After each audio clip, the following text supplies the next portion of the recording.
Hello Prafull Garg here. 1 minute के लिए मेरे केबिन में आ सकते हो? Sure sir, I will be there sir. या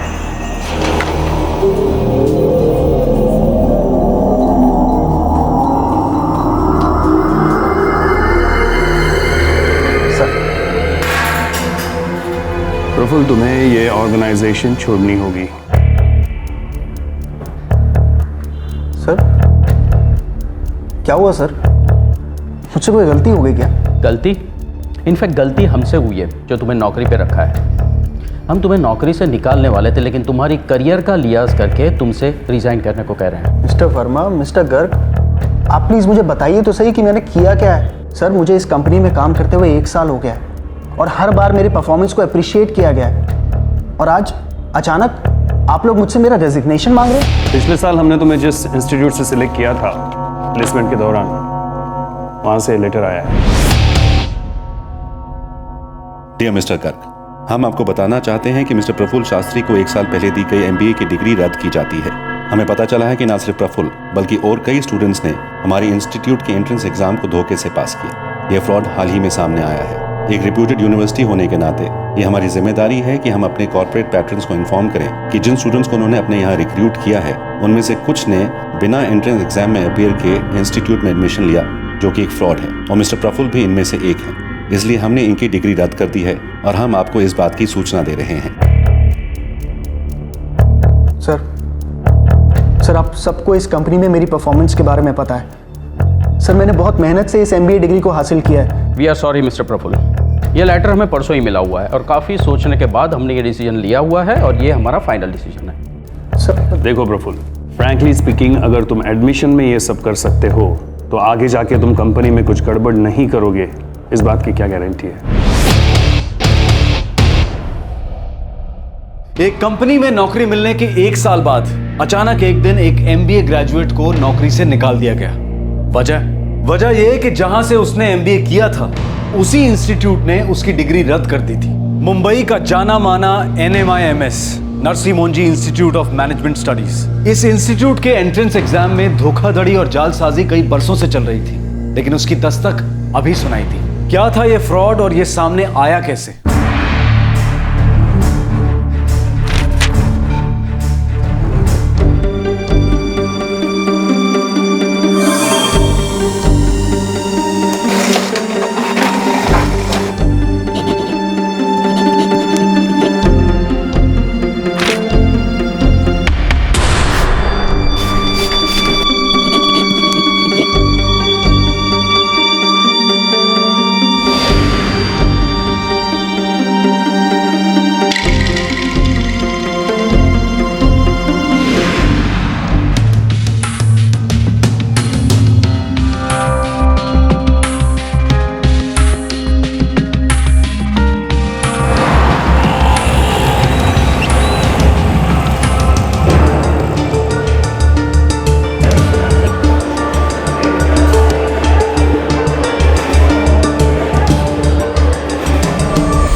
We have here Rachna, Gaurav. Yes, sir. Hardeep. Yes, sir. Ashutosh. Sir. Prerna. Yes, sir. Amit. Yes, sir. आप लोगों के डिस्कशन का टॉपिक है the education system of our country is outdated. आप लोगों के पास 20 minute हैं जो शुरू होते हैं अब। ये बिल्कुल सही है कि हमारा एजुकेशन सिस्टम एकदम आउटडेटेड हो चुका है। ये सेंचुरी ओल्ड है, पर ये अभी तक टिकी है।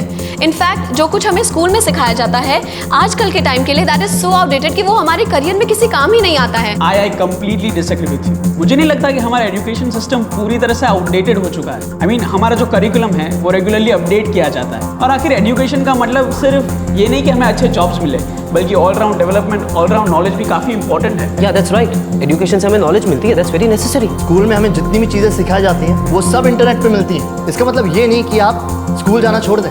School can never be a waste of time. या मुझे लगता है जैसा गौरव ने कहा कि हमारा एजुकेशन सिस्टम बहुत इंपॉर्टेंट है, लेकिन जो हमारा सिस्टम है वही सबसे अच्छा है, ये मानना बहुत गलत है। हमारे आसपास देख लीजिए कितना कुछ बदल चुका है। आपके जीने का तरीका बदल गया है, हमारे काम करने का तरीका बदल गया, बिजनेस करने का तरीका बदल गया, सोचने और समझने का तरीका तक बदल चुका है। Then why not update our education system in our country? Thank you Ashutosh. Extending to your point, I would like to say India में इतनी इकोनॉमिक डाइवर्सिटी है। जो एजुकेशन सिस्टम ब्रिटिश जमाने में शुरू हुआ था, उसका मकसद था एक ही बैकग्राउंड से आए हुए लोगों को पढ़ाना। But if you see today's India, एक ही टाइप का education system, big and small cities, towns and villages में एक ही टाइप का सिस्टम कैसे प्रोवाइड किया जा सकता है? लेकिन इसका मतलब ये तो just one second Prerna, let me finish. Student अलग अलग इनकम लेवल से आते हैं, कुछ बहुत ही रिच फैमिली से आते हैं तो कुछ well to do middle class family से आते हैं, लेकिन कुछ लोग ऐसे भी हैं जो बहुत लोअर मिडिल क्लास से आते हैं। उनके लिए इतनी बड़ी बड़ी फीस पे करना is just not feasible. They just can't afford it. Let me complete. So ये difference is not there only in the income. यही फर्क उनके एक्सपोजर्स और उनकी पर्सनालिटीज में भी दिखाई देता है। मैं कुछ कहना चाहता ये हूँ। मुकाबला बराबरी का नहीं है। कितने ऐसे हैं जिनके लिए सिस्टम कितना मुश्किल है और कितने ऐसे जिनके लिए कितना आसान। कितने तो ड्रॉप आउट हो जाते हैं बीच में। So think about it. I agree to your point कि poor students में drop out ratio is more. Exactly. That is a cause of worry. But उसको होगा, मतलब ड्रॉप ये आउट नहीं रेशियो कि- होगा, पर इसका सोल्यूशन भी तो है और आसान है। हमारे देश में इतने सारे बोर्ड्स है, we got state board, central board, international curriculum तक है, जिसे अपने लिए जो सही लगता है वो चुन सकता है। या I want to add one point कि हमारे लिए एजुकेशन बहुत इंपॉर्टेंट है और बहुत अच्छी होनी चाहिए और वो हमें लाइफ में बहुत आगे भी ले जा सकती है। इसीलिए जरूरी है कि एजुकेशन सिस्टम आज की रिक्वायरमेंट्स के अकॉर्डिंग हो। जरूरी है कि करंट सिस्टम में नॉलेज को बार बार रीअसेस किया जाए। Time up. Thank you ladies and gentleman. अब आप लोग बाहर इंतजार कीजिए, इसके बाद एक एक करके आप लोगों को पर्सनल इंटरव्यू के लिए बुलाया जाएगा। Thank you, sir. Thank you sir.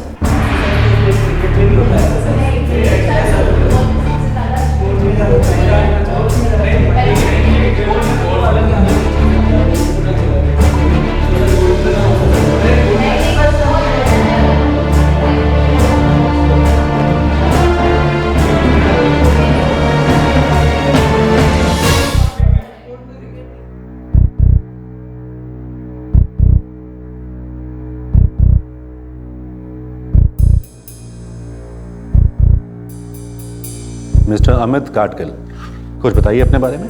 My name is Amit Gadgil और मैंने नागपुर यूनिवर्सिटी से बीकॉम किया है।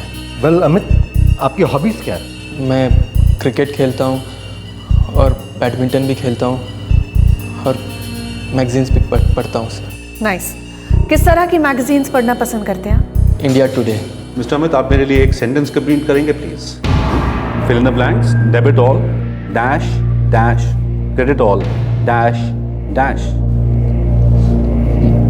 जी मैं समझा नहीं सर। मिस्टर अमित, आपकी स्पेशलाइजेशन अकाउंटिंग है ना? Yes sir. तो आपको ये पता होना चाहिए। देखिए, fill in the blanks, debit all, dash dash, credit all, dash dash. Mister Amit, debit all expenses and losses, credit all incomes and gains. आजकल करप्शन एक बहुत बड़ा इशू है। So what do you think, इसके खिलाफ क्या किया जाना चाहिए? करप्शन होना तो नहीं चाहिए, लेकिन कर भी कह सकते हैं। पैसा तो आजकल सभी लेते हैं।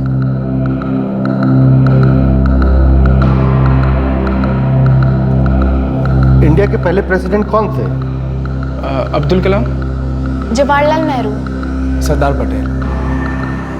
बाबा साहब अम्बेडकर। बाबा साहब अम्बेडकर।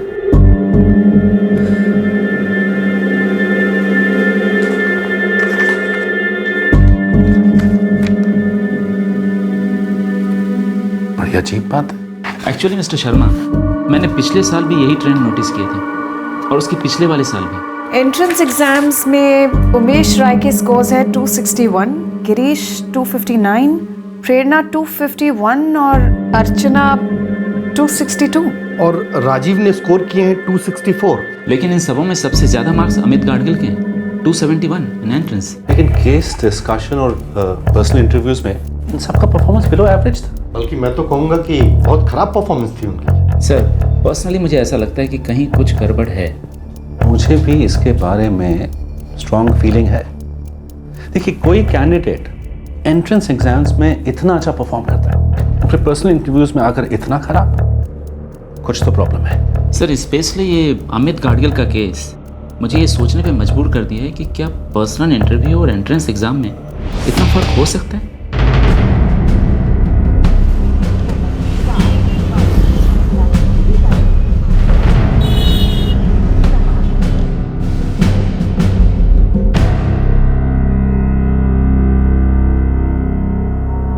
पापा, मुझे नहीं लगता मेरा सिलेक्शन होगा। क्यों नहीं? देखना, इस बार तो जरूर सिलेक्ट होगा। और मुझे तो लगता है कि तू पहले नंबर पर आएगा। नहीं पापा, मेरा केस डिस्कशन और पर्सनल इंटरव्यू बिल्कुल ठीक नहीं हुआ है। तू अभी से इतनी टेंशन क्यों ले रहा है? रिजल्ट तो आने दे। खाना खाओ। अमित गाडगिल को एहसास हो गया था कि केस डिस्कशन और पर्सनल इंटरव्यू में उसका परफॉर्मेंस एवरेज से नीचे ही रहा था, लेकिन फिर भी वो एमबीए की डिग्री किसी भी तरह से हासिल करना चाहता था। आखिर इस अमित गाडगिल की कहानी क्या थी?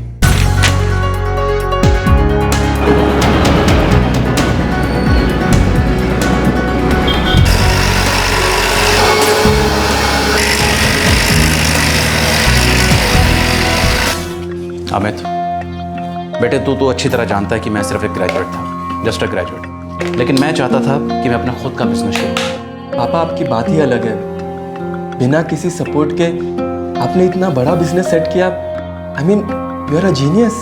लेकिन बेटे अब वक्त बदल गया है। मेरी सोच से ये बिजनेस कितना आगे जाए, इसलिए मैं चाहता हूँ कि अब तू इस बिजनेस को आगे बढ़ा। हमारी कंपनी में कॉर्पोरेट कल्चर लेकर हमारी कंपनी के बिजनेस को मॉडर्न और इंटरनेशनल बिजनेस बना के दिखा। मैं कोशिश करूंगा पापा। कोशिश नहीं अमित, जरूर करूंगा। That's the spirit. बेटा, इसके लिए तुझे कोई प्रोफेशनल मैनेजमेंट कोर्स करना होगा और उसके बाद किसी दूसरी कंपनी में वर्क एक्सपीरियंस ले और फिर अपने नए विजन के साथ हमारी कंपनी के बिजनेस को आगे बढ़ा।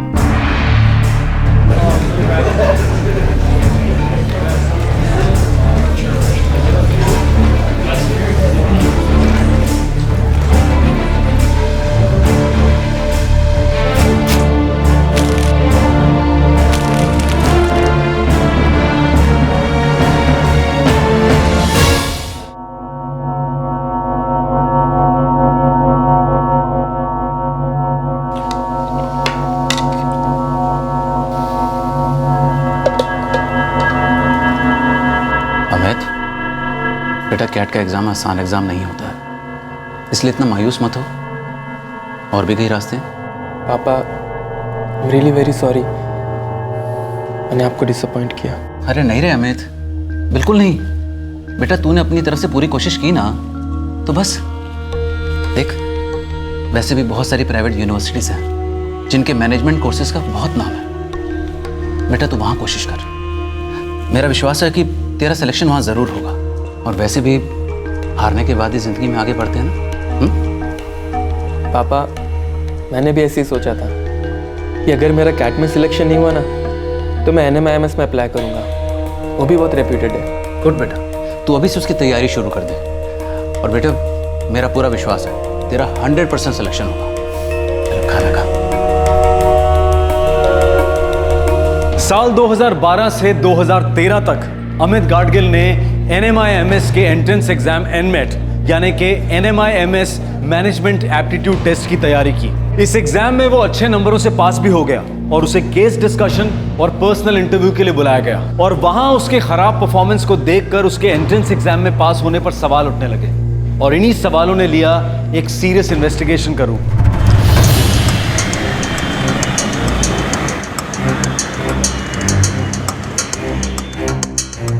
नरेश जी, सुचित्रा जी, मैं समझ सकता हूँ आप लोग इतने परेशान क्यों, लेकिन सबसे पहले मुझे आपका एंट्रेंस प्रोसीजर अच्छी तरह से समझना होगा ताकि हमें पता चल सके गड़बड़ कैसे हुई है और कहाँ हुई। जी, मैं आपको पूरा प्रोसीजर समझा देता हूँ। हम कल मिल सकते हैं? जी बिल्कुल।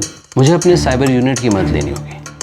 हमें इस केस के बारे में पूरी तरह से जानकारी होनी चाहिए। We all need to be on the same page.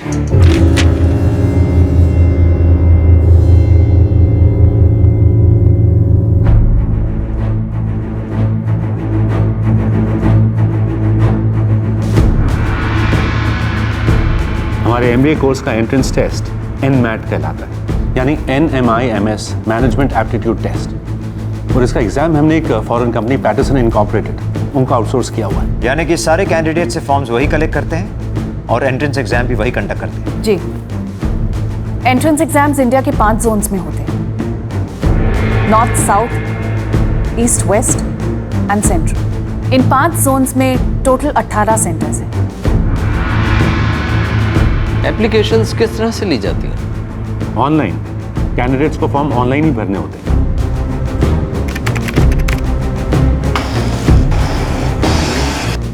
Candidates को इस पर अपना नाम, पता, उम्र, सेंटर प्रेफरेंस और आईडी डिटेल्स देनी पड़ती है और वो अपने एंट्रेंस फीस के लिए क्रेडिट कार्ड, डीडी या कैश एट बैंक पेमेंट कर सकते हैं। और फीस भरने के बाद उन्हें एक रिसीट मिलती है।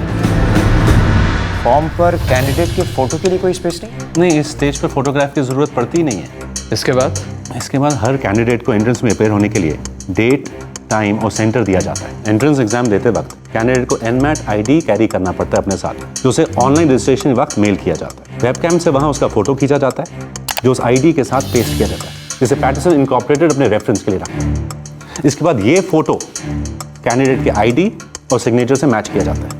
एनमैट आईडी वाला रिसीट और फोटो आईडी दिखाने के बाद ही कैंडिडेट को एग्जाम के लिए बैठने दिया जाता है। एंट्रेंस एग्जाम के बाद कैंडिडेट सिलेक्ट कैसे होते हैं और कौन सिलेक्ट करता है, आप या पैटरसन इनकॉर्पोरेटेड? ये एक जॉइंट प्रोसेस है जो हम और पैटरसन इनकॉर्पोरेटेड दोनों करते हैं।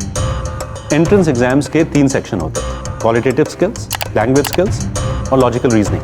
Patterson incorporated E answer sheets को चेक करते हैं और उसे मार्क्स देते हैं। उसके बाद सारे कैंडिडेट्स की स्कोर लिस्ट हमें भेजते हैं और उसमें से हम टॉप कैंडिडेट्स को सिलेक्ट करते हैं। एंट्रेंस एग्जाम्स देने वाले सभी कैंडिडेट्स की लिस्ट हमारे वेबसाइट पर अपलोड होती है उनके मार्क्स के साथ। यानी हर कैंडिडेट हमारी वेबसाइट पर जाकर चेक कर सकता है कि वो सिलेक्ट हुआ है या नहीं। और इसके बाद इन सिलेक्टेड कैंडिडेट्स को इंस्टीट्यूट में केस डिस्कशन और पर्सनल इंटरव्यू के लिए बुलाया जाता है। जी।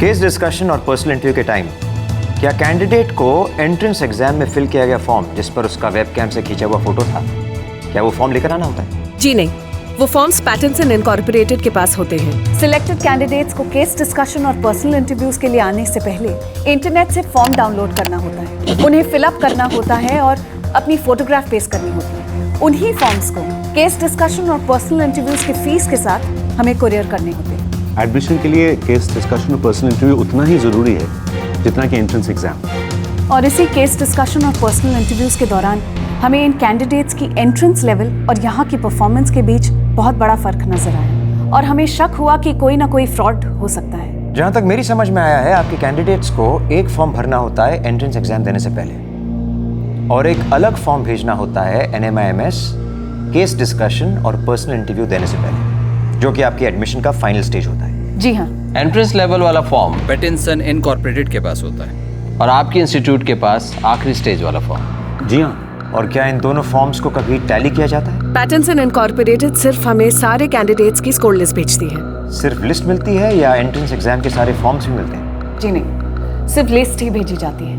एंट्रेंस एग्जाम्स के फॉर्म्स उन्हीं के पास होते हैं क्योंकि एंट्रेंस एग्जाम्स में हजारों कैंडिडेट्स अप्लाई करते हैं, उनके फॉर्म्स हम कभी नहीं देखते। नहीं तो है वो लूप होल। अगर एंट्रेंस एग्जामिनेशन के लिए मैं जाऊं और केस डिस्कशन और पर्सनल इंटरव्यू के लिए शिशिर जाए तो आपको कैसे पता चलेगा? राइट, कभी पता नहीं चलेगा।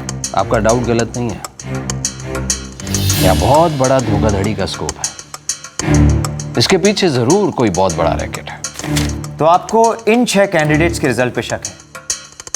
अमित गाडगिल, उमेश राय, प्रेरणा अलग, अर्चना दिवेकर, गिरीश खेरा, राजीव शाह। और ये 6 लोग हमें उस रैकेट तक पहुंचाएंगे, पर इससे पहले हमें ये कंफर्म करना होगा कि ये लोग खुद एग्जामिनेशन में नहीं बैठे हैं। हमें पैटरसन इनकॉर्पोरेटेड को कांटेक्ट करना होगा। हम उनसे इस बारे में पहले ही बात कर चुके हैं।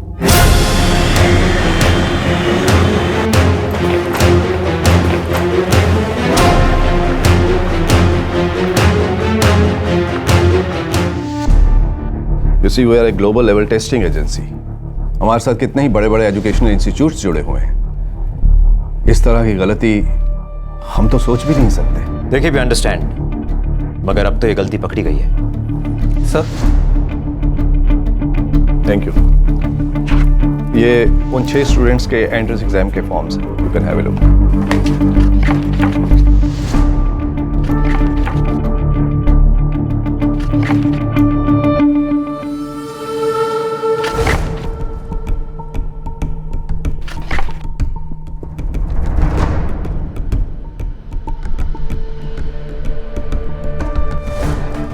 अमित गाडगिल, अर्चना दिवेकर, राजीव शाह, इन तीनों कैंडिडेट्स के लिए एक ही आदमी ने एग्जाम दिया।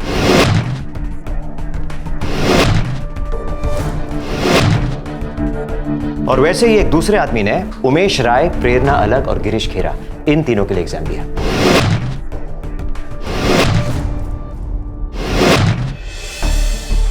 दो नकली कैंडिडेट्स ने सारे असली कैंडिडेट्स के एंट्रेंस एग्जाम दिए। सर, दो आदमियों ने सारे कैंडिडेट्स के एंट्रेंस एग्जाम एक साथ लिखे और लड़कियों के भी। एग्जामिनेशन सेंटर को पता नहीं चला। सर, अमित गाडगिल ने नागपुर सेंटर से एग्जाम दिया, अर्चना देवेकर ने मुंबई से और राजीव शाह ने अहमदाबाद से। इन सभी जगहों पर अलग अलग दिन एग्जाम हुए, इसलिए एक ही आदमी इन तीनों के लिए अलग अलग जगहों पर अलग अलग दिन एग्जाम देने के लिए पहुंच गया। उमेश राय ने दिल्ली से एग्जाम दिया, प्रेरणा अलग लखनऊ और गिरीश खेरा भोपाल, यहाँ भी अलग सेंटर और अलग डेट पर एंट्रेंस एग्जाम, लेकिन आदमी एक। कैंडिडेट असली, एंट्रेंस एग्जाम देने वाला नकली, डमी कैंडिडेट। बिल्कुल सर, जबकि एग्जाम सेंटर पर फोटो आईडी दिखाना होता है, जो कि नकली होगा। सर, मैंने सभी कैंडिडेट्स के ऑनलाइन फीस पेमेंट के बारे में भी छानबीन की। ये सारी पेमेंट्स एक ही आदमी के क्रेडिट कार्ड से आई, शैलेंद्र नागर। और ये शैलेंद्र नागर है कौन? सर, ये सारी ट्रांजैक्शन दिल्ली के एक ही आईपी एड्रेस से हुई हैं। हमने बैंक से इस आदमी की सारी डिटेल्स मांगी हैं। मतलब इस रैकेट की जड़ें दूर दूर तक फैली हुई हैं। अगर इन जड़ों को खोदना है तो किसी को खबर नहीं लगनी चाहिए, आखिरी कड़ी तक पहुंचने तक किसी को पता नहीं। सर, इस इन्वेस्टिगेशन की शुरुआत हम अमित गाडगिल से करना चाहेंगे। इसे एग्जाम में 271 मार्क्स मिले।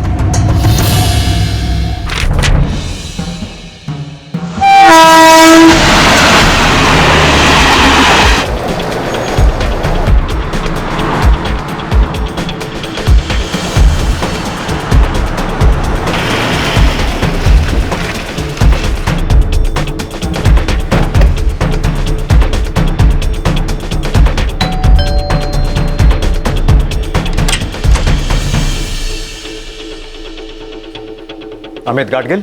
जी मैं हूँ। Crime branch Mumbai.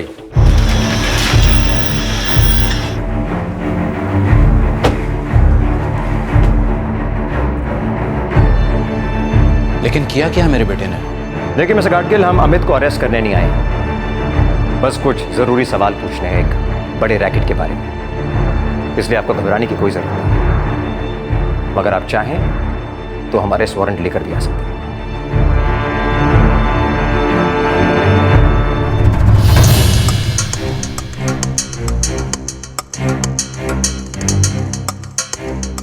अमित गाडगिल, हमारे पास ये पक्का सबूत है कि वो एंट्रेंस एग्जाम तुम खुद देने नहीं गए, जबकि तुम्हारा फॉर्म ये साफ दिखाता है कि एग्जाम तुमने नागपुर सेंटर से दिया। नहीं सर, मेरा मतलब है सर कि मैंने एंट्रेंस एग्ज़ाम नहीं दिया, लेकिन सर मुझे बोला गया था कि मुझे एग्ज़ाम देने की ज़रूरत ही नहीं है। तो कौन गया था तुम्हारी जगह एग्जाम देने? मुझे नहीं पता कि सर ऐसा भी कुछ हुआ है सर। कैसे हो सकता है? जिस एग्जाम में तुम पास हुए वो तुमने सिर्फ दिया ही नहीं, तुम्हें यह भी नहीं पता कि किसने दिया तुम्हारी जगह। सर मैं सच कह रहा हूँ सर। सर आप प्लीज़ मेरी बात पे यकीन कीजिए। मुझे सिर्फ इतना बोला गया था कि केस डिस्कशन और पर्सनल इंटरव्यू के लिए जाना पड़ेगा और एंट्रेंस एग्ज़ाम देने की ज़रूरत ही नहीं है सर। ये किसने कहा तुमसे? 1 साल पहले मैंने यहाँ नागपुर में एक्सेल मैनेजमेंट क्लासेस ज्वाइन की थी, NMIMS के मैनेजमेंट एप्टीट्यूड टेस्ट के लिए।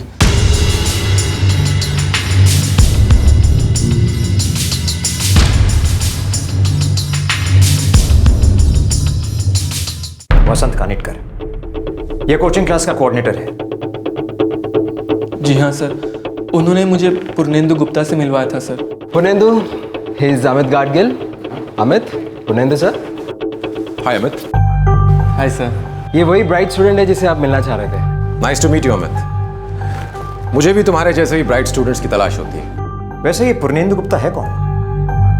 जी, उन्होंने बताया था कि वो बड़े बड़े इंस्टीट्यूट्स के लिए मैनेजमेंट कंसल्टेंट हैं। मैं मैनेजमेंट कंसल्टेंट हूँ इंडिया के टॉप एजुकेशनल इंस्टीट्यूट्स के लिए। Really sir? बिल्कुल। और मेरा काम है तुम्हारे जैसे ब्राइट स्टूडेंट्स को ढूंढना और उन्हें एनकरेज करना। जब तुम्हारे बारे में मैंने वसंत से सुना तो मुझे लगा मैं तुमसे मिल लूँ। Thank you so much sir. By the way, कौन सा इंस्टीट्यूट टारगेट कर रहे हो? NMIMS। That's wonderful. बहुत ही नामी इंस्टीट्यूट है ये, और मैं NMIMS से भी जुड़ा हुआ हूँ। सर मैं अपना MBA वहीं से करना चाहता हूँ। That's very good. पर इतने बड़े इंस्टीट्यूट में एडमिशन पाना नामुमकिन तो नहीं है, पर हाँ थोड़ी प्रॉब्लम हो सकती है। वो क्या सर? अब देखो अमित, हजारों की तादाद में स्टूडेंट्स जो हैं वो NMIMS के एडमिशन की एंट्रेंस की लाइन में खड़े होते हैं। वो तो है सर। अब कई बार ऐसा भी होता है कि तुम्हारे जैसे ब्राइट स्टूडेंट भी इस लंबी लाइन में कहीं पीछे छूट जाते हैं, लेकिन तुम फिक्र मत करो, मैं तुम्हारी मदद कर सकता हूं अगर तुम चाहो तो। वो कैसे सर? देखो अमित, हर इंस्टीट्यूट में एक मैनेजमेंट कोटा होता है और मैं उसी का इंचार्ज हूं। आई कैन अश्योर यू कि तुम्हें केस डिस्कशन और पर्सनल इंटरव्यू के लिए कॉल पक्का आएगा, और वहां से आगे बढ़ने में कोई बड़ी बात नहीं, क्योंकि तुम्हें एंट्रेंस एग्जाम देने की जरूरत ही नहीं होती। तो ये मिस्टर पुर्नेंदु गुप्ता ने तुम्हें बताया कि एंट्रेंस एग्जाम देने की जरूरत नहीं है? यस सर, मुझे लगा कि सच होगा क्योंकि वो मैनेजमेंट टीम से ही थे। फिर उन्होंने कहा कि मैनेजमेंट कोटा के लिए पैसे लगेंगे। अब चूंकि ये मैनेजमेंट कोटा की सीट है, इसके लिए तुम्हें 20 लाख देने होंगे। 20 लाख? हाँ, पर तुम्हारी सीट गारंटीड है। देखो अमित, मैं नहीं चाहता कि तुम्हारे जैसा ब्रिलियंट स्टूडेंट MBA करने का इतना अच्छा चांस गंवा दे। आई एम श्योर तुम भी ऐसा नहीं चाहते हो। पापा, पुर्नेंदु सर ने कहा है कि 10 लाख रुपए अभी देने और बाकी के 10 लाख रुपए केस डिस्कशन और पर्सनल इंटरव्यू का कॉल लेटर आने के बाद। बेटे ये बहुत अच्छा मौका है, तो सोच मत, जल्दी से हाँ कर दे। मैंने 10 लाख रुपए पहले दिए थे और बाकी के 10 लाख रुपए केस डिस्कशन और पर्सनल इंटरव्यू का कॉल लेटर आने के बाद। तुम्हारा ऑनलाइन फॉर्म किसने भरा? वो शायद पुर्नेंदु सर ने भरा होगा, क्योंकि जब मैंने उन्हें 10 लाख रुपए दिए थे तब उन्होंने मेरी सारी डिटेल्स ले ली थी। सर ये 6 पासपोर्ट फोटोग्राफ्स जो आपने मंगवाए थे। ऑलराइट। ये डिग्री और मार्कशीट की कॉपीज, ये एड्रेस, बर्थ सर्टिफिकेट और बाकी के डिटेल्स। ओके। ये ड्राइविंग लाइसेंस की कॉपी। That's good Amit. अब बस मन लगा के अपनी क्लासेस अटेंड करो, और ये कोचिंग क्लासेस तो तुम्हें अपने कोर्स में भी काम आने वाली हैं। And just wait for your call. Thank you so much sir. My pleasure. Amit, ये है वो आदमी जिसने तुम्हारी जगह एंट्रेंस एग्जाम दिया था। तुम जानते हो उसे? नहीं सर, मैं इसे नहीं जानता। मैं तो सिर्फ पुर्नेंदु सर को जानता हूँ, और उन्होंने तो मुझसे कहा था कि मुझे एंट्रेंस एग्जाम में अपीयर होने की ज़रूरत ही नहीं है। शैलेंद्र नागर कौन है? पता नहीं सर। शैलेंद्र नागर ने तुम्हारी एंट्रेंस फीस ऑनलाइन जमा की थी, खुद के क्रेडिट कार्ड से। सर मुझे इसके बारे में कुछ भी नहीं पता सर। सर मैं सच कह रहा हूँ सर, प्लीज़ आप मेरा यकीन मानिए सर, प्लीज़ सर। अच्छा बताओ, ये पुर्नेंदु गुप्ता कहाँ का है? वसंत सर ने बोला था कि वो दिल्ली में मैनेजमेंट कंसल्टेंट है। तुम्हारी उसके साथ फ़ोन पर तो बात हुई होगी? हाँ सर। नंबर बताओ। सर मुझे लगता है हमें एक्सेल क्लासेस के वसंत कनितकर से पूछताछ करनी चाहिए। वसंत नहीं, अमित गाडगिल को पुर्नेंदु से मिला है। बड़े होशियार लोग हैं सर, अपना सारा काम पूरी सफाई के साथ करते हैं। किसी कॉर्पोरेट ऑर्गेनाइजेशन की तरह डील करते हैं ये लोग। शायद इनकी अलग अलग डिविजन्स होंगी, जहां से वो अलग अलग जगहों से ये स्टूडेंट सिलेक्ट करते हैं। जैसे कि नागपुर से अमित गाडगिल, मुंबई से अर्चना दिवेकर, दिल्ली से उमेश राय, भोपाल से गिरीश खेरा, अहमदाबाद से राजीव शाह, लखनऊ से प्रेरणा अलग, और ना जाने इनके जैसे कितने और। व्हाइट कॉलर धोखेबाजों की गैंग, एक स्टूडेंट से 20 लाख रुपए। न जाने ये धोखेबाजी कब से चल रही है सर।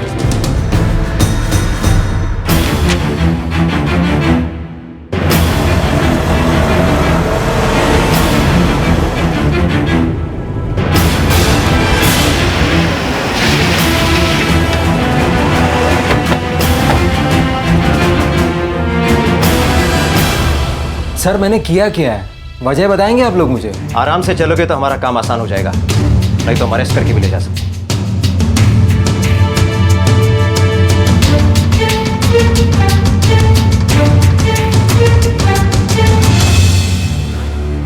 सर मैंने किया क्या, आप क्या जानना चाहते हैं मुझसे? पुर्नेंदु गुप्ता के बारे में इंफॉर्मेशन चाहिए हमें, छोटी बड़ी डिटेल्स, सब कुछ। पुर्नेंदु गुप्ता के बारे में? हाँ। सर वो दिल्ली का रहने वाला है, मैनेजमेंट एक्सपर्ट है, मैनेजमेंट काउंसलिंग सेंटर चलाता है, Young India Counselling services.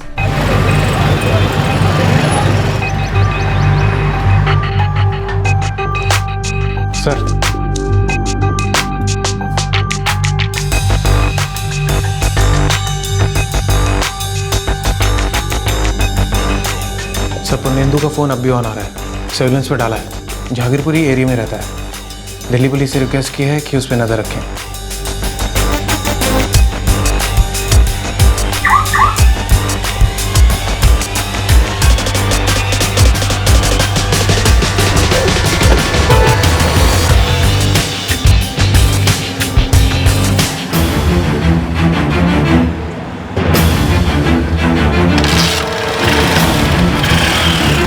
Mister Kanitkar, आप एक एजुकेशनिस्ट हैं। इसका मतलब है कि अगर मैं आपसे एकदम विनम्रता से भी बात करूं तो आप सब कुछ बता देंगे मुझे।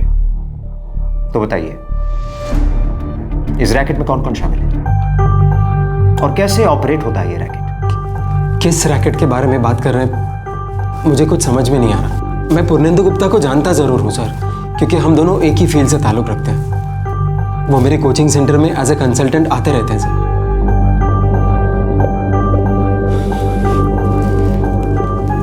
सर मैं बिल्कुल सच कह रहा हूं सर। मुझे नहीं पता कि उसका किसी रैकेट में हाथ भी है। मैं पिछले 4 सालों से ये कोचिंग सेंटर चला रहा हूं सर। बहुत मेहनत की है सर यहां तक पहुंचने के लिए, नाम कमाने के लिए। पुर्नेंदु गुप्ता से कहाँ मिले? सर यहाँ नागपुर में एक बहुत अच्छे प्रोफेसर है मैनेजमेंट के, प्रोफेसर पंकज सिंह। हमारे कोचिंग इंस्टीट्यूट में एज ए गेस्ट लेक्चरर आते हैं। उन्होंने पहली बार मिलवाया था मुझे पुर्नेंदु गुप्ता से, तकरीबन 3 साल पहले, और तब से पुर्नेंदु गुप्ता हमारे इंस्टीट्यूट में आते रहते हैं। और आपको ये बिल्कुल पता नहीं कि वो आते क्यों हैं? सर काउंसलिंग के लिए आते हैं। वो अच्छे स्टूडेंट्स को ढूंढते रहते हैं, ब्राइट स्टूडेंट्स को मोटिवेट करते हैं, और बड़े बड़े मैनेजमेंट इंस्टीट्यूट में उनके अच्छे ताल्लुकात हैं, ऐसा उन्होंने कहा था। प्रोफेसर पंकज सिंह। सर ये दोनों कौन है? इनको मैं नहीं जानता। मिस्टर कानिटकर, आपका एड्रेस, बैंक अकाउंट्स, सारी डिटेल्स लिखिए जल्दी।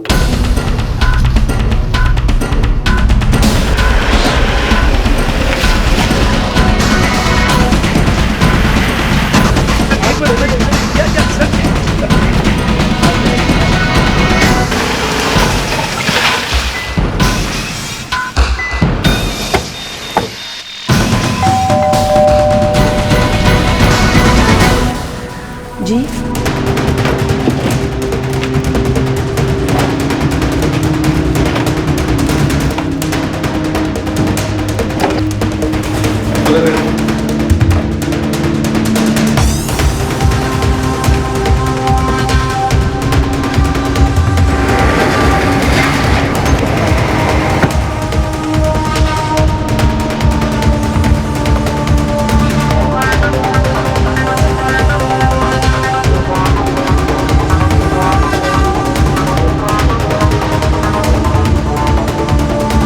प्रोफेसर पंकज सिंह, मैं आपसे सब कुछ साफ साफ सुनना चाहता हूं। ये सारा रैकेट ऑपरेट कैसे होता है? इसमें आपका रोल क्या है? पुर्नेंदु गुप्ता का रोल क्या है? और इस सब के पीछे मास्टरमाइंड कौन है, बताइए। सर मैं पुर्नेंदु के अलावा और किसी को नहीं जानता हूं सर। ये तो बताइए, आपका रोल क्या है? सर कुछ नहीं।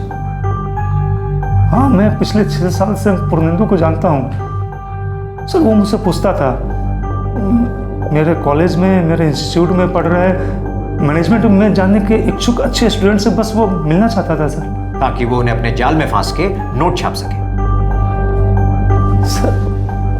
सर मुझे इसके बारे में कुछ भी नहीं पता। तो फिर आप क्या सोशल सर्विस कर रहे थे? जी नहीं सर, मैं पुर्नेंदु के काउंसलिंग सेंटर में कंसल्टेंट हूँ, जिसके लिए मुझे पेमेंट मिलती थी। यानी कि आप दलाल थे? जी नहीं सर, मैं कंसल्टेंट हूँ।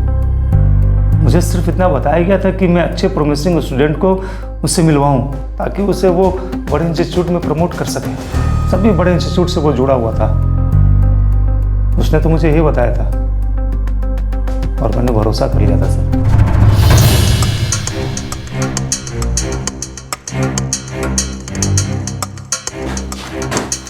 सर, वसंत कानेटकर के बैंक अकाउंट में कोई बड़ा ट्रांजैक्शन नहीं मिला, ना घर में ना क्लासेस में, कहीं कोई कैश नहीं मिला। घर और क्लासेस के अलावा कोई बड़ी प्रॉपर्टी भी नहीं है जिससे कि शक किया जा सके। वसंत कानेटकर और पंकज सिंह, हो सकता है ये दोनों सिर्फ कंसल्टेंट्स हों, पूर्णेंदु गुप्ता तक पहुंचने की सिर्फ कड़ियां हों। शायद उनका इस रैकेट में कोई इन्वॉल्वमेंट ही ना हो, मगर इतना जरूर है कि ये रैकेट बहुत बड़ा है, कई लोग शामिल हैं। सर, हो सकता है वसंत कानेटकर बेकसूर हो, पर मुझे पूरा शक इस पंकज सिंह पर है। वो पक्का पूर्णेंदु गुप्ता के साथ मिला हुआ है। मिस्टर कानेटकर, हम आपको जाने दे रहे हैं, मगर याद रहे आप पूर्णेंदु को कुछ नहीं बताएंगे। हमारी नजर आप पर भी है, उस पर भी। अगर आपने उसकी मदद करने की कोशिश भी की तो आप तो जरूर अंदर जाएंगे। बड़ी सावधानी के साथ क्राइम ब्रांच इस रैकेट का पर्दाफाश करने की तरफ बढ़ रहा था। इस रैकेट की बहुत सारी कड़ियां थी और उनकी नजर पूर्णेंदु गुप्ता पर थी, लेकिन वो पूर्णेंदु गुप्ता को तभी छूने वाले थे जब उनके हाथ में सारी कड़ियां लग जाएं और ये समझ में आ जाए कि ये रैकेट ऑपरेट कैसे होता है।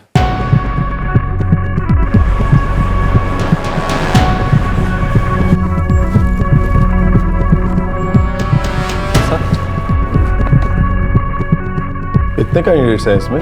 Sir, more than 60।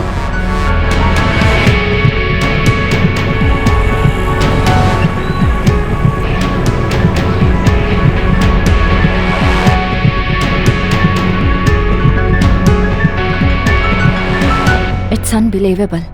फ्रॉड करके 60 से ज्यादा कैंडिडेट्स ने एंट्रेंस क्लियर किया है। और हमें पिछले सालों के एंट्रेंस टेस्ट फॉर्म और एडमिशन फॉर्म्स वो भी चेक करने होंगे। हो सकता है ये फ्रॉड कई सालों से चल रहा हो। सर, इस पूरे फ्रॉड का कोऑर्डिनेटर पूर्णेंदु गुप्ता है। प्रोफेसर पंकज सिंह सिर्फ एक छोटी कड़ी है और वसंत कानेटकर जो नागपुर में एक्सेल मैनेजमेंट क्लासेस चलाता है, उसे इस रैकेट के बारे में कुछ पता ही नहीं। शैलेंद्र नागर दिल्ली का रहने वाला है, पूर्णेंदु गुप्ता की यंग इंडिया काउंसलिंग में काम करता है। एंट्रेंस फीस उसी के क्रेडिट कार्ड से पे की गई है। और धर्मेंद्र नागर उसका छोटा भाई भी है और उसी सेंटर में काम भी करता है, लेकिन एग्जैक्टली उसका रोल क्या है ये अभी तक समझ में नहीं आया। फिर भी अभी पूर्णेंदु को टच मत कर, ठीक है? सही समय आने पर उसे उठा ले। मुझे लगता है इसमें और भी कई लोग शामिल हैं। नीचे की कड़ियां हाथ लग जाएं फिर। जी सर, एक अमित गाडगिल से बात करके इतना कुछ मालूम हुआ है। बाकी कैंडिडेट से भी पूछताछ करते हैं।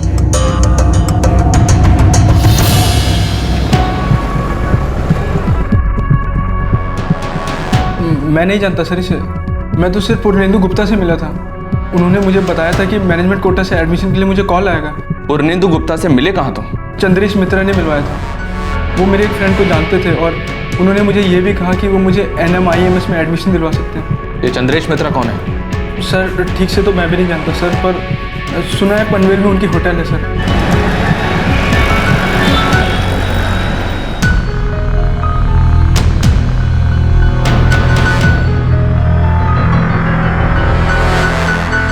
हाँ सर, मैंने मनोज यादव को मैनेजमेंट कोटा सीट के लिए पेमेंट किया था सर।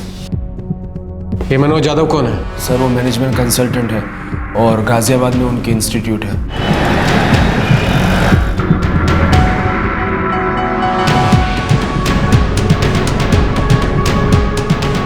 फ्यूचर गाइडेंस सर्विसेज के मनोज यादव को मैंने पेमेंट किया था। सर, मनोज यादव ने मुझे कभी नहीं बताया कि मेरी जगह एंट्रेंस एग्जाम में कोई और अपीयर हो। Manoj Yadav future guidance services वाला? जी सर।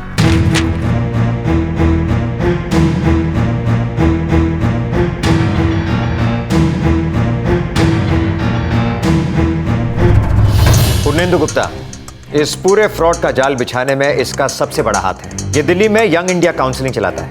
मनोज यादव फ्रॉड की कड़ी नंबर 2, ये गाजियाबाद में फ्यूचर गाइडेंस सर्विसेज चलाता है। पंकज सिंह नागपुर में प्रोफेसर है। इसका काम है टैलेंटेड कैंडिडेट्स ढूंढना। चंद्रेश मित्रा ये भी यही काम करता है, पनवेल में होटल भी चलाता है। शैलेंद्र नागर दिल्ली के यंग इंडिया काउंसलिंग का एम्प्लॉय है। इसका काम है एंट्रेंस एग्जाम की फीस ऑनलाइन पे करना।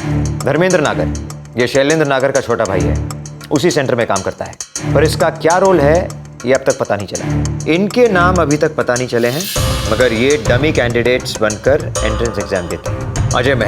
अजय मेहरा ही दिल्ली की यंग इंडिया काउंसलिंग और गाजियाबाद की फ्यूचर गाइडेंस सर्विसेज का मालिक है। इस साल 60 से ज्यादा कैंडिडेट्स ने इस तरह से एंट्रेंस एग्जाम क्लियर किया है। और अभी जो कोर्स कर रहे हैं उनमें 30 ऐसे कैंडिडेट्स हैं। मतलब जिन्होंने एडमिशन पिछले साल लिया होगा। जी। और 15 ऐसे हैं जिन्होंने इस तरह फ्रॉड करके एडमिशन लिया, फिर डिग्री हासिल की और अब रिप्यूटेड मल्टीनेशनल्स में काम कर रहे हैं। वक्त आ गया है कि पर्दाफाश किया जाए। हमारे पास काफी एविडेंस है सर।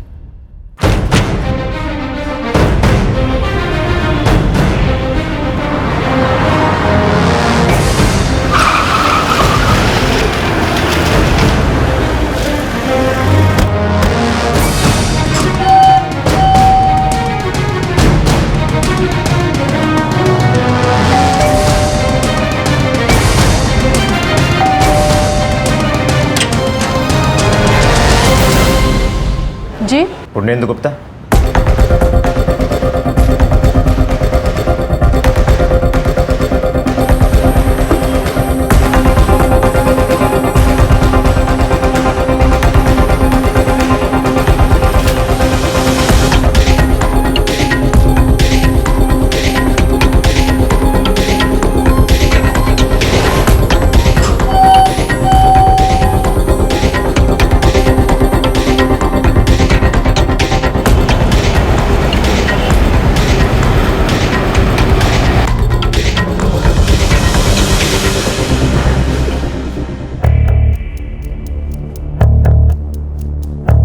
पूछताछ शुरू करने से पहले ये बताइए, ये दोनों कौन है?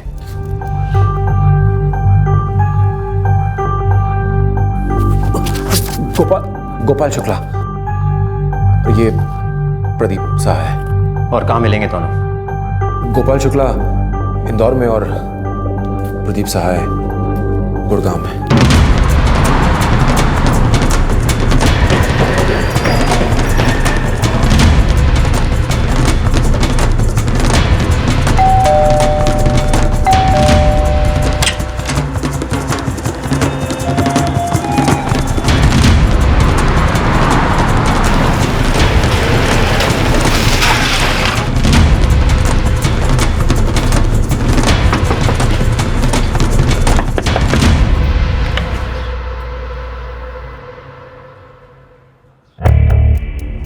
पूर्णेंदु गुप्ता, आपकी जुबान खुलवाने के लिए मुझे हाथों का इस्तेमाल नहीं करना पड़ेगा, ऐसा मुझे लगता है।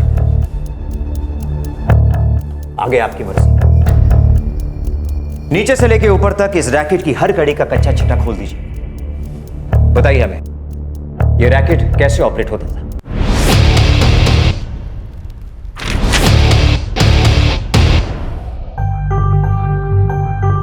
पंकज सिंह और चंद्रेश मित्रा, ये दोनों लोग हमारे लिए कैंडिडेट्स ढूंढते हैं।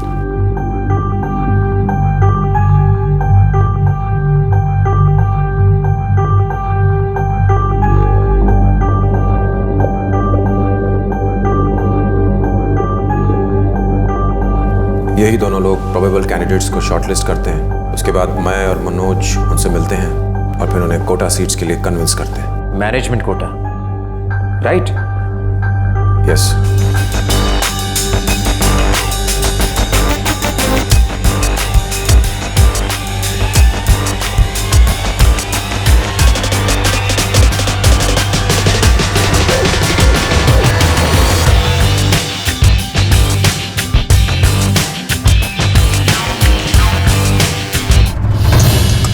कैंडिडेट से पेमेंट लेने के बाद ऑनलाइन फॉर्म्स कैसे भरे जाते हैं, और एंट्रेंस एग्जाम और एग्जाम सेंटर्स, ये दोनों कैसे मैनेज होते हैं? ये काम शैलेंद्र नागर और उसका भाई धर्मेंद्र नागर संभालते हैं।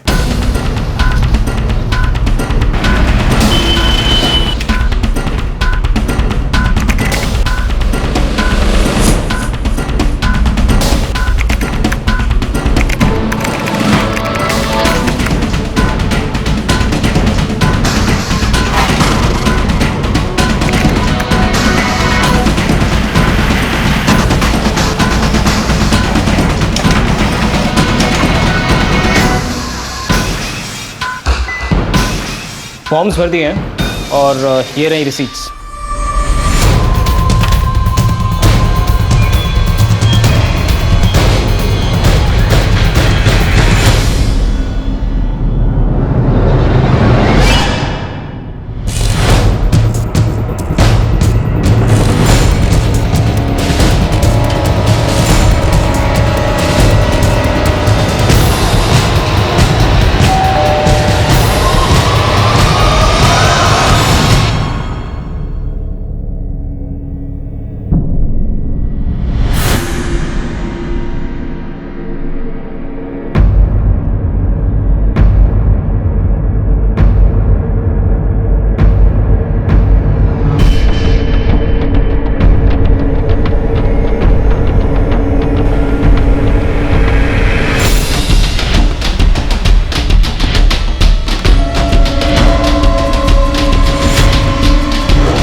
गोपाल, तुम उमेश राय के नाम से एग्जाम दोगे, दिल्ली सेंटर से। एग्जाम की डेट 17 अक्टूबर, सेंटर अशीमा भवन। गिरीश खेड़ा, भोपाल 19 अक्टूबर, सेंटर गुरुनाथ कॉलेज। अमित कारगिल, नागपुर 17 अक्टूबर, सेंटर विद्या भवन। और ये तुम्हारा ट्रेन का टिकट।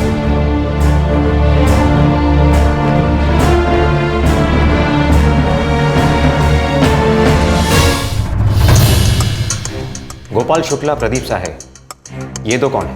ये दोनों हमारे ही सेंटर में काम करते हैं।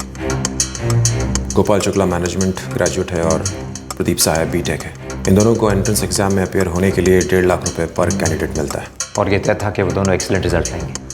उनके बाएं हाथ का खेल है ये एंट्रेंस एग्जाम। वो लोग लड़कियों के लिए भी अपियर होते थे, कभी पकड़े नहीं गए। ये कैसे होता है? हमें पता था कि इन एंट्रेंस टेस्ट सेंटर्स पे चेकिंग ठीक से नहीं होती। और ये काम तुम लोग सालों से कर रहे हो। अजय मेहरा का क्या रोल है और कहाँ है वो?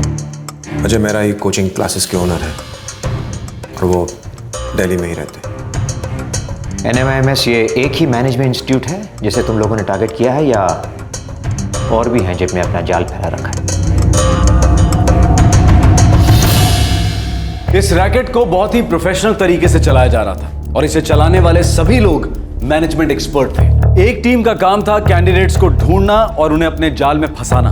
दूसरी टीम मार्केटिंग एक्सपर्ट की तरह काम करती थी और मैनेजमेंट कोर्स का ख्वाब देखने वालों को अपना क्लाइंट बना लेती थी। तीसरी टीम का काम था एंट्रेंस एग्जाम, आइडेंटिटी प्रूफ, इन सब के जाली डॉक्यूमेंट्स बनाना और कैंडिडेट्स के लिए सेंटर और एग्जाम डेट्स अलॉट करना।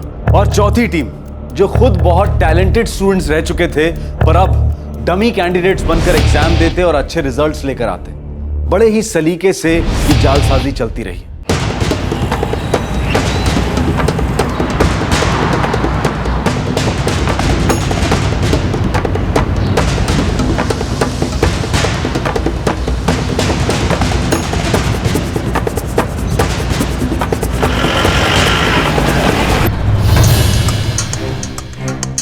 सर, सभी आरोपी हमारी कस्टडी में हैं, सिवाय अजय मेहरा के, जो यंग इंडिया काउंसलिंग और फ्यूचर गाइडेंस सर्विसेज का ओनर है। अभी तो हमारे हाथ सिर्फ एक इंस्टीट्यूट के फ्रॉड का लेखा झुका आया है सर।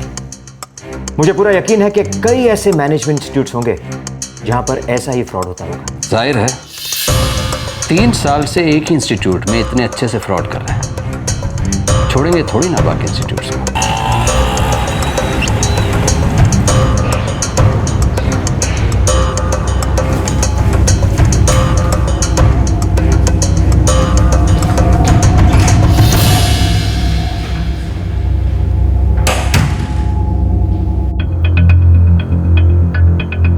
इस साल जो 30 कैंडिडेट्स ने फ्रॉड करके एडमिशन्स लिए हैं, उनकी लिस्ट लगा दी गई है और उन्हें सस्पेंड भी कर दिया गया है। और इस साल की नई सिलेक्शन लिस्ट लगानी होगी।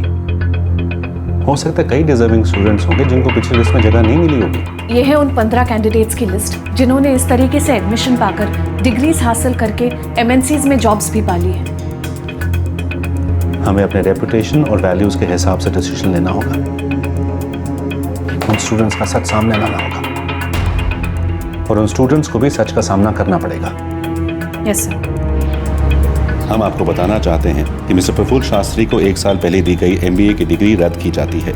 Mister Rahul Shah, mister Gaurang Vagani, miss Pallavi Gupta, mister Narendra Jha, हमें पता चला है कि इन स्टूडेंट्स ने हमारे इंस्टीट्यूट का एंट्रेंस एग्जाम दी ही नहीं, उनकी जगह किसी और ने अपीयर किया था। ये फ्रॉड हाल ही में सामने आया है।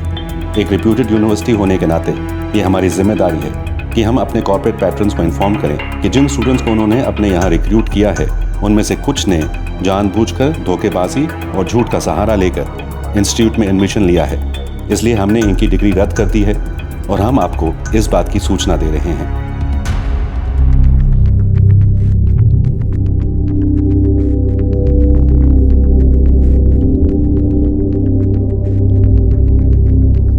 आजकल करप्शन एक बहुत बड़ा इशू है। So what do you think? इसके खिलाफ क्या किया जाना चाहिए? करप्शन होना तो नहीं चाहिए, लेकिन कर भी कह सकते हैं। पैसा तो आजकल सभी लेते हैं।